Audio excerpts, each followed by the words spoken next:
In 1994, the World Population Summit in Cairo, Egypt, had 160 nations participate, where they all agreed that the human population was out of control and must be stopped because the world was running out of resources. An agreement was formed that would mandate the reduction of humans from 6 billion to 800 million by the year 2030. This meant finding a method or methods to wipe out nearly 95% of the population. Solutions were discovered, investigated, tested, then created, and have been in full force since. The procedures have been inflicted onto the human race are as follows. 1. Toxic levels of chemically enhanced fluoride have been secretly added to our drinking water over the last 20 years in every city and community on the planet. I personally oversaw the delivery of fluoride barrels to Denver, Chicago, Tampa, and Minneapolis water departments. The adverse effects of fluoride poisoning to the human body are numerous and debilitating. The effects to children is damage to their neurological development, among other serious ailments. 2. Man-made viruses and diseases. The AIDS virus, which was a designer byproduct of the American Disease Institute, was distributed through vaccines to the public in 1980. Instituted as a preliminary population control tactic, the results were successful and led to more lab-produced viruses that have since been unleashed onto the public. Among those is the development of a mutated version of the common flu to replicate the 1918 influenza pandemic that killed 40 million people. The first strain of this new flu virus will be released to the public in late 2017. So if we see a flu outbreak in the late 2017 or early 2018 that's killing people, we'll know this is true. All right. 3. Killing us from the air with neurotoxins, barium chloride, cancer microbes, and viruses by way of chemtrails, released into the skies daily over all inhabited regions by military aircraft. The effects of these toxins are severe and over time lethal, causing respiratory ailments, cancer, damage to the immune systems, and sterilization in men. Since the chemtrail plan was implemented, sperm count in men has dropped nearly 50%. If this isn't reversed soon, the human race will face early extinction. Now the grand finale. This is some scary shit. In March 1997, an event known as the Phoenix Lights became the most infamous UFO sighting in history. A mile-wide vessel, clearly not man-made, flew slowly and silently over the state of Arizona and was witnessed by 10,000 people, including the governor of Arizona. To date, there has been no reasonable explanation. But for every witness interviewed, the craft was as real as anything they'd ever seen. Their lives were transformed. They now believe that we truly are not alone. However, there is another truth, for I know what they really saw. 1986, while stationed at an underground installation near Boulder, Colorado, I was introduced to Project Skybeam by Lieutenant General Andrew Garris. I was then led down a corridor and into a large hangar, where a stealth bomber hovered only 20 feet above me. I stood there confused, and Garris looked over at me and smiled, then asked if I was certain of what I was seeing. I replied, of course. What else could it be? I was then shocked to find out that this wasn't a real craft. It was a projected hologram. Since the early 1950s, scientists have been developing holographic technology, and over the years improved it to a state that we can only imagine. I stood there staring at the bomber, which looked so absolutely real and solid that I could reach up and touch it. I contemplated the possibility. What if this projection was 1,000 feet up in the sky? How would anyone know that that was an illusion? The Phoenix Lights craft, witnessed by 10,000 people, was the first grand-scale skybeam test on the public. It succeeded beyond expectations. In October 1938, Orson Welles unleashed his War of the Worlds radio broadcast to the American public. It was so realistically portrayed vast portions of the population went into panic. Terrified citizens scrambled to evacuate their cities in droves. America had been easily tricked by very simple means. To amplify this response, those who are truly in power, not only our country, but all the countries on the planet, and who are the true purveyors of the depopulation process, have formulated the final stage of their sinister plan. In the year 2024, a global event will alter the course of mankind's future. The world will stand witness to a massive alien invasion. Thousands of projected holographic alien warships will blanket the skies, sending people into a global panic. Real military crafts within the holograms will inflict actual damage to the surrounding areas to sell together. And as a result of the ensuing human chaos, a one-world government will immediately form without any resistance from the people. They will be the new world order. Once this happens, we as a people will be doomed to enslavement and accelerated depopulation.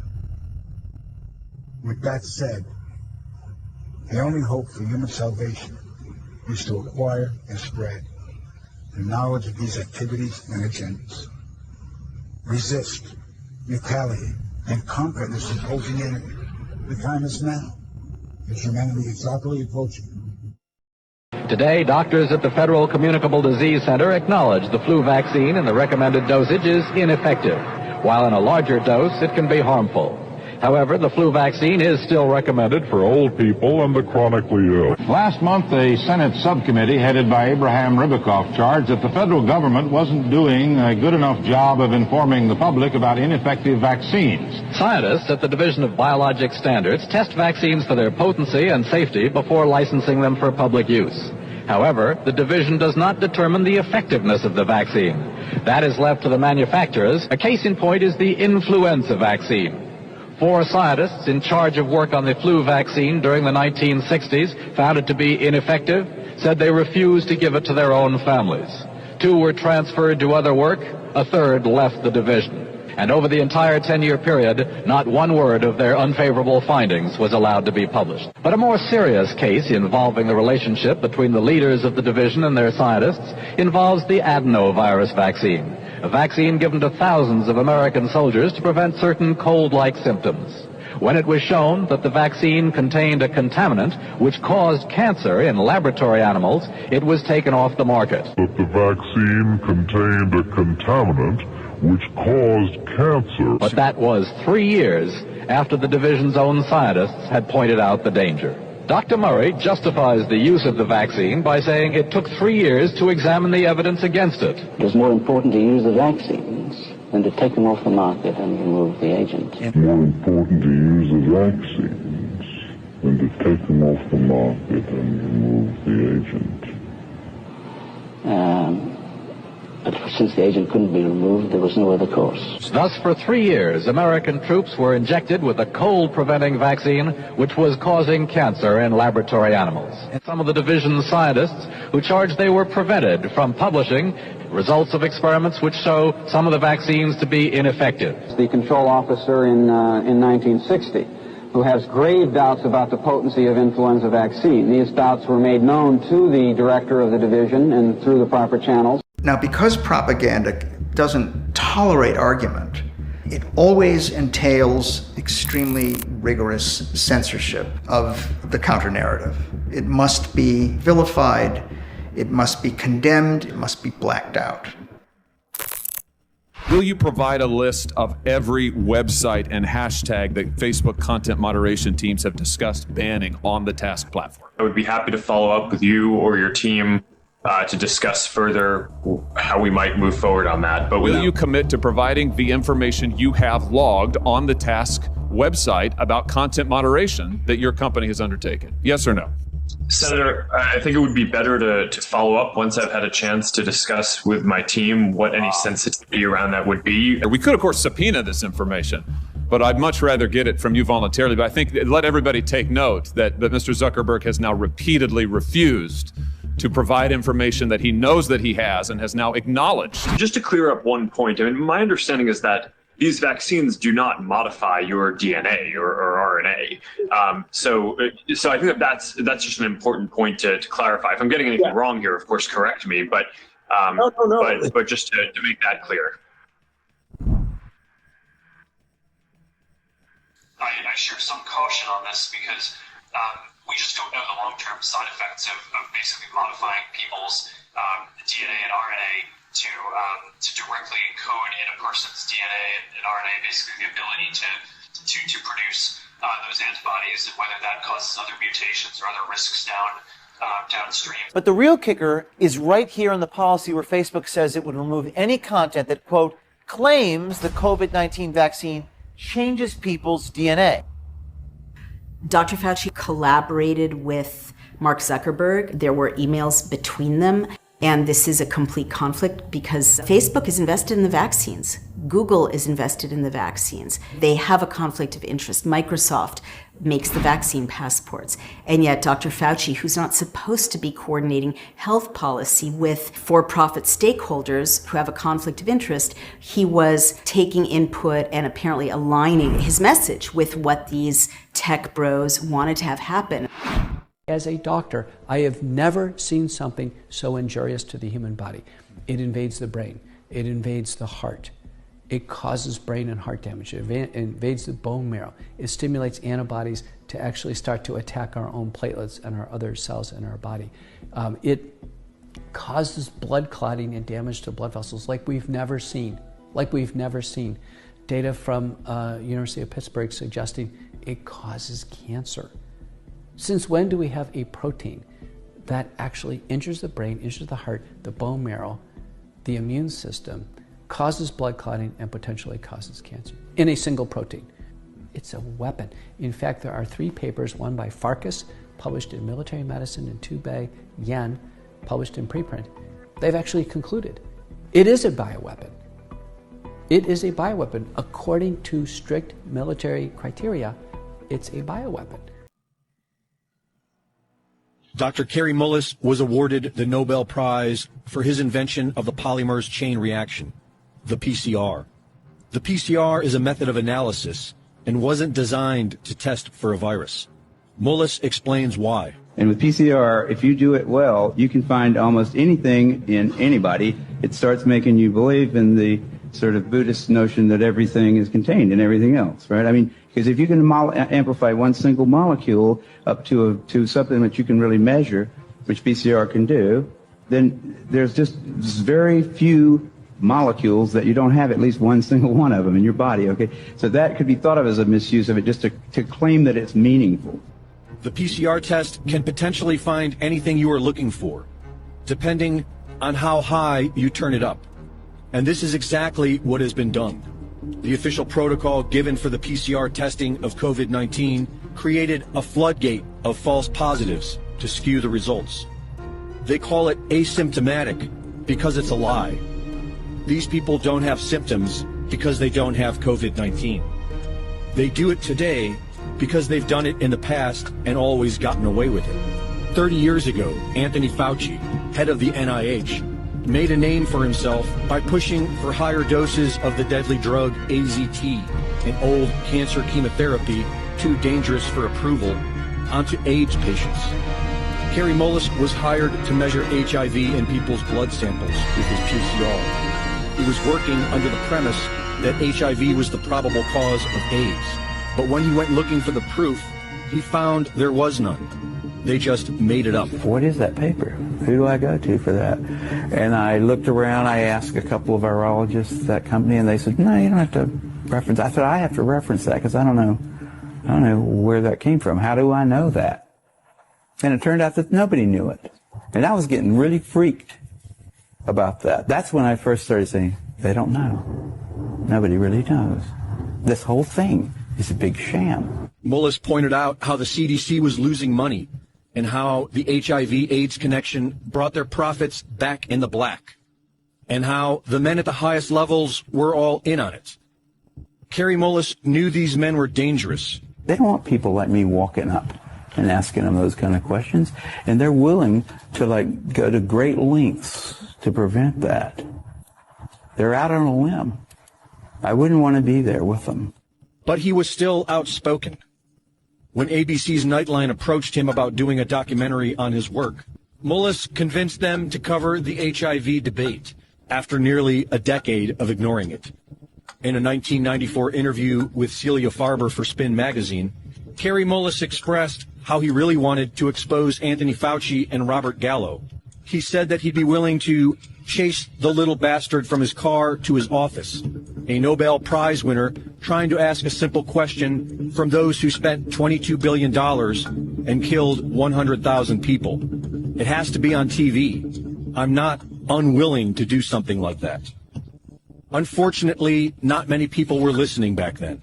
And on August 7th, 2019, just about 3 months before the first utterance of COVID-19, Kerry Mullis, age 74, a Nobel Prize winner, inventor of the PCR test, a man who was once willing and eager to expose Anthony Fauci, quietly died of pneumonia.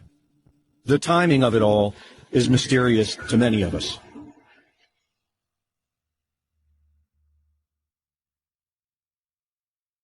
This morning, one of the doctors featured in a now banned viral video about the coronavirus is speaking out. Of course they think I'm dangerous because I'm speaking truth. Dr. Stella Emanuel was part of a video Monday that featured a group of doctors claiming without evidence that there's a cure for COVID-19. In the clip, Emanuel pushes hydroxychloroquine as part of a cure for the disease, a view largely discredited by health experts. The president retweeted the video, which was eventually taken down by Twitter, Facebook, and YouTube for violating misinformation. We, the people of Earth, stand united, not by choice, but by necessity. The systems you've built, the lies you've told, and the destruction you've unleashed have left us no other option. To every government, every institution, every so-called leader, your time of unchecked power is over. For centuries you've ruled through division, pitting race against race, nation against nation, the rich against the poor, while lining your pockets and choking the planet. You've sold us false promises, hollow dreams, and the illusion of progress while poverty deepens, inequality grows, and the earth burns. You think we don't see it? We see everything. We demand representation, true representation, not leadership that serves the interests of corporations and the greed of the few, but leadership that answers to humanity as a whole. Leadership that prioritizes life over profit, justice over exploitation, and survival over endless consumption. The old lies won't work anymore. We see through your distractions, manufactured conflicts, political theater, and media spin no longer blind us to the real injustices. The starving children, the poisoned rivers, the workers exploited for pennies, and the billions of lives wasted so the few can live in excess. We have a vision, a world where no one goes hungry, where health care isn't a privilege but a right, where education is universal and no child grows up in fear, where the air is clean, the water is safe, and the planet is habitable for generations to come. And here's what you feared the most. This isn't just a dream. It's possible. It's within our reach. But we also know why it hasn't happened. You, the profiteers of destruction. You, the architects of inequality. You, the parasites who take and take while the world crumbles. But your time is running out. We demand change, not tomorrow, not someday, but now.